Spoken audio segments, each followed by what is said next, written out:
સુરતની પૂર્ણા પોલીસ મથકની હદમાં આવેલી હોટલની આડમાં ચાલતા સેક્સ રેકેટનો AHTUની ટીમે પર્દાફાશ કરી 2 મહિલાઓને મુક્ત કરાવી ગ્રાહક અને સંચાલકની ધરપકડ કરી 4 દલાલોને વોન્ટેડ જાહેર કર્યા. સુરતના પૂર્ણા પોલીસ સ્ટેશન વિસ્તારમાં આવેલી હોટલ લા મોર પર એન્ટી હ્યુમન ટ્રાફિકિંગ યુનિટે ચોક્કસ બાતમીના આધારે દરોડા પાડ્યા. દરોડા દરમિયાન હોટલમાં ગેરકાયદેસર દેહ વેપાર ચાલતો હોવાનું સામે આવ્યું હતું, જેથી પોલીસે સ્થળ પરથી 2 મહિલાઓને મુક્ત કરાવી.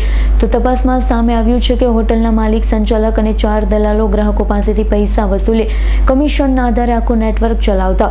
પોલીસે સ્થળ પરથી રોકડ રકમ, 3 મોબાઈલ ફોન, 2 બાઇક તેમજ હોટલ સંબંધિત દસ્તાવેજો મળી 96,000થી વધુનો મુદ્દામાલ કબજે કરી સંચાલક અને 1 ગ્રાહકની ધરપકડ કરી છે. જ્યારે હોટલ માલિક સહિત 4 દલાલો ભાગી છૂટતા તેને વોન્ટેડ જાહેર કર્યા. Bureau report S9 news Surat. અમારી તમામ માહિતીથી અપડેટ રહેવા માટે જોડાયેલા રહો S9 ન્યૂઝ સાથે.